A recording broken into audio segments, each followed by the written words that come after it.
During the bloody battles of the Pacific in World War II, while Japanese commanders meticulously planned their defenses against Sherman tanks and B-29 bombers, a seemingly primitive weapon was about to completely rewrite their war tactics. In concrete bunkers that seemed impenetrable and underground tunnels that promised absolute tactical advantage, the deafening sound of rapid, consecutive shots echoed like thunder in a storm, followed by a deadly silence that chilled the defenders' blood. The acrid smell of gunpowder mingled with the metallic odor of blood, as lead projectiles ricocheted off stone walls, creating a sonic hell that no Japanese military manual had foreseen. This was not the technological war that the strategists of the Empire of the Rising Sun expected to face. It was something much more primitive, much more lethal, and completely underestimated. The Winchester Model 1897, known to American Marines as the trench gun, was about to demonstrate that, in war, brutal simplicity sometimes surpasses strategic sophistication, transforming impenetrable bunkers into deadly traps and forcing one of the world's most disciplined war machines to fundamentally rethink its defensive tactics. The Japanese Empire had built its military doctrine on principles of honor, discipline, and tactical superiority dating back centuries of samurai tradition. Its commanders, trained in prestigious military academies in Tokyo, meticulously studied every aspect of modern warfare: armored vehicles, artillery, aviation, and conventional infantry. Colonel Takeshi Yamamoto, a veteran of the campaigns in China and commander of Iwo Jima's defenses, perfectly represented this Japanese strategic mindset. In his detailed reports to the High Command, Yamamoto described with mathematical precision the capabilities of American M1 Garand rifles, the firepower of Browning machine guns, and even the technical specifications of portable flamethrowers. Every page of his tactical manuals was filled with specific countermeasures, calculated firing angles, and optimized defensive positions to neutralize these known threats. What was not in any of these documents was a single line about combat shotguns. For Japanese strategists, these weapons represented obsolete World War I technology, relics of European trenches that had no place in modern Pacific warfare. This mistaken perception was about to cost thousands of lives and force a complete overhaul of Japanese defensive doctrine, revealing how intellectual arrogance can blind even the most brilliant military strategists. The Winchester Model 1897 was not just a shotgun. It was a handcrafted war machine that combined mechanical simplicity with devastating destructive power. Weighing only 8 pounds and measuring 39 inches in length, this weapon could be operated with a speed that defied conventional military logic. Its pump-action mechanism allowed an experienced shooter to fire up to 6 rounds in less than 3 seconds, each containing 9 double-aught lead pellets that spread in a deadly 30-degree cone. Sergeant Mike "Shotgun" Sullivan, a Marine veteran who participated in the Guadalcanal landings, described the feeling of wielding the weapon in his memoirs. It was like holding bottled lightning. The leather of the stock stuck to your sweaty cheek, the metal of the barrel heated up until it burned your hand, and when you pulled the trigger, the whole world shook. With each shot, 72 grains of gunpowder propelled the projectiles at a speed of 200 feet per second, creating an impact pattern that could neutralize multiple targets simultaneously at distances of up to 40 yards. But the true terror of the trench gun was not just in its technical specifications, it was in the psychology of close combat, where the characteristic sound of manual loading became a harbinger of death echoing through the narrow corridors of Japanese bunkers, announcing a form of warfare their defenders had never faced. The first encounters between American trench guns and Japanese defenses occurred during the Battle of Guadalcanal in August 1942, but it was merely a foretaste of what was to come. Lieutenant Colonel Hiroshi Tanaka, commander of an engineering battalion responsible for the island's fortifications, recorded in his personal diary an observation that revealed the complete Japanese misunderstanding of this new threat. The Americans carry strange weapons that make a lot of noise but seem ineffective at long range. Our snipers easily outmatch them. This superficial assessment completely ignored the tactical context in which shotguns would be employed. While the Japanese built elaborate interconnected tunnel systems and bunkers designed to withstand artillery bombardments and frontal infantry assaults, they inadvertently created the perfect environment for shotgun combat. Narrow 4-foot-wide corridors, underground chambers with multiple exits, and defensive positions in natural caves. Every element of these impenetrable fortifications would become a tactical advantage for Marines armed with trench guns. The contrast was stark. While Japanese engineers calculated ricochet angles for artillery shells and concrete thicknesses to resist explosives, they did not consider that their own fortifications would become death chambers when invaded by soldiers carrying weapons capable of firing 54 lethal projectiles in less than 30 seconds. The first devastating demonstration of the trench gun's power in close combat occurred during the Battle of Tarawa in November 1943, when Corporal James "Jimmy" Rodriguez became an involuntary legend among the Marines. Rodriguez, a 19-year-old from Texas who had worked as a hunter before the war, carried his modified Winchester Model 1897 with a bayonet when his unit was assigned to clear a complex of Japanese bunkers on the Red Beach.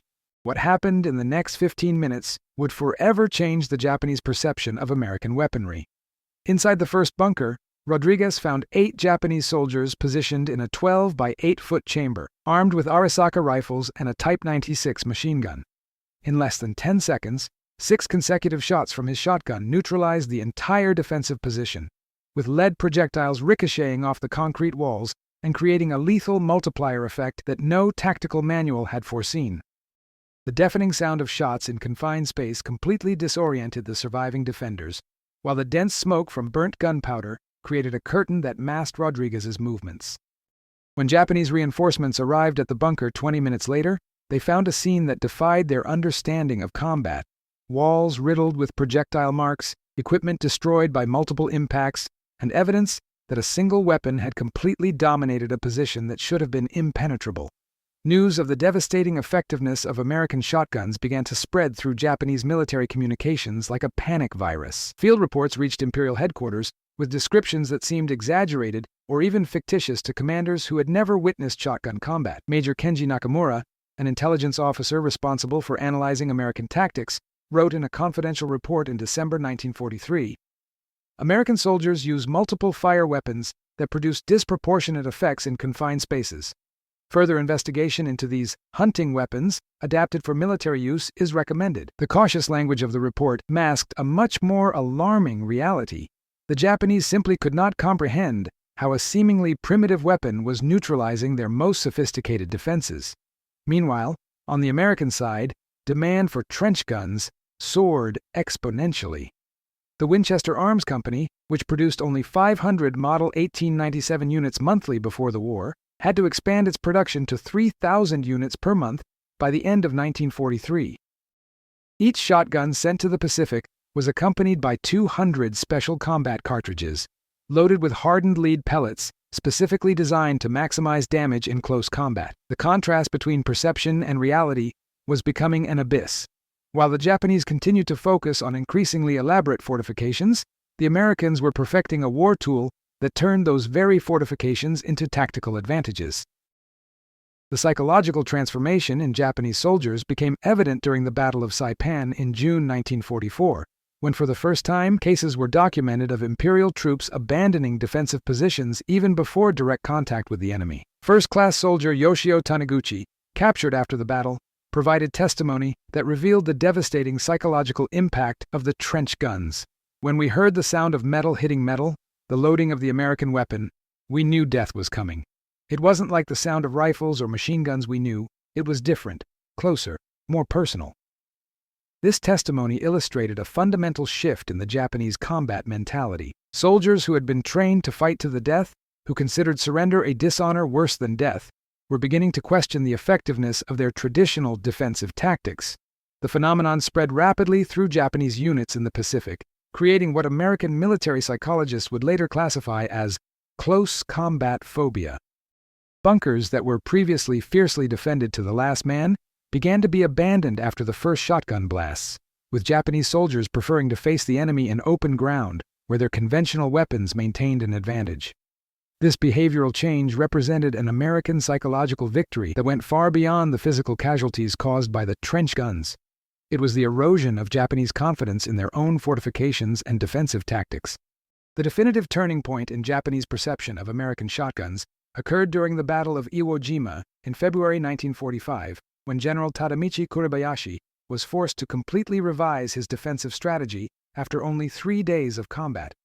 Kuribayashi, considered one of the most brilliant Japanese military strategists, had spent 2 years building what he considered the most sophisticated defensive system of the war, 11 miles of interconnected tunnels, 1,500 fortified underground chambers, and defensive positions that could withstand continuous bombardments for weeks. His fortifications were masterpieces of military engineering, with 3-foot-thick concrete walls, elaborate ventilation systems, and mathematically calculated firing fields to maximize enemy casualties. But on February 19, 1945, when Marines began to penetrate the tunnels with their trench guns, all this meticulous planning proved counterproductive. Sergeant Anthony Tony Benedetto, a veteran of Guadalcanal and Tarawa, led one of the first incursions into the Iwo Jima tunnels, carrying 2 Winchester Model 1897s and 400 rounds of special ammunition. In a single day of underground combat, Benedetto and his team of 12 Marines neutralized 6 defensive positions that had been designed to withstand attacks from entire platoons. The sound of shotgun blasts echoing through the tunnels created an amplified psychological effect, with the noise reverberating through miles of underground corridors and announcing the inevitable approach of death for hundreds of Japanese defenders. The desperate response of the Japanese command to American trench guns revealed how deeply these weapons had disrupted their traditional military doctrine. In March 1945, Imperial General Headquarters issued Tactical Directive 8-47, a top-secret document that represented an implicit admission that their defensive strategies had fundamentally failed. The directive ordered the immediate abandonment of all confined space combat tactics and the adoption of dispersed defense in open ground, a radical shift that contradicted decades of Japanese military doctrine. Colonel Masao Yoshida, responsible for implementing the new directive, wrote in his post-war memoirs, "We were forced to abandon our greatest tactical advantages, fortifications and knowledge of the terrain, because of a weapon our manuals didn't even mention." The irony was palpable. Japan, a nation that had based its military strategy on technological and tactical superiority, was being forced to retreat by a technology dating back to World War I. Even more revealing was the fact that the Winchester Model 1897 cost only $35 to produce, while a single Japanese bunker cost approximately $50,000 in materials and labor. The brutal mathematics of war was demonstrating that sometimes simplicity surpasses sophistication, and that tactical effectiveness cannot be measured solely by technological complexity or financial investment. The final numbers of the Pacific Campaign revealed the magnitude of the impact of American trench guns in a way that shocked even Allied commanders. Statistics compiled by the American War Department showed that, in close-range combat, less than 50 yards, Winchester Model 1897 shotguns had a target neutralization rate 340% higher than conventional M1 Garand rifles. Even more impressive was the logistical efficiency. While a rifle-armed soldier needed an average of 47 cartridges to neutralize a target in urban combat, a Marine with a trench gun needed only 3.2 cartridges for the same result. During the Battle of Okinawa, the last major Pacific offensive, 2,400 Marines armed with shotguns were responsible for 60% of all Japanese casualties in close combat, despite representing only 8% of the total American troops on the island. Lieutenant Colonel Robert Bob Mitchell, commander of the 3rd Marine Battalion, documented in his final report, "The trench guns not only changed our combat capability, they changed the nature of warfare in the Pacific. They transformed every enemy bunker from a fortress into a trap." The contrast with Japanese expectations was devastating. Their fortifications, which were supposed to have caused 100,000 American casualties, according to Imperial High Command projections, resulted in only 49,000 casualties, a difference that can be directly attributed to the effectiveness of shotguns in underground and urban combat. Japan's surrender in September 1945 brought with it a final revelation that perfectly encapsulated the magnitude of the transformation caused by American trench guns. During post-war interviews conducted by the Allies, General Hideki Tojo, former Prime Minister and architect of Japanese military strategy, made an admission that would echo through military history. "We prepared our defense against tanks, planes, and heavy artillery. We never imagined we would be defeated by hunting weapons." This statement summarized not only a failure of military intelligence, but a fundamental lesson about the unpredictable nature of war. Japan, a nation that had invested billions of yen in advanced military technology, elaborate fortifications, and sophisticated tactical training, was forced to capitulate partly due to a weapon that cost less than a pair of military boots. The trench guns prove that, in war, effectiveness is not necessarily linked to complexity or cost, but to the suitability of the tool to the specific context of combat.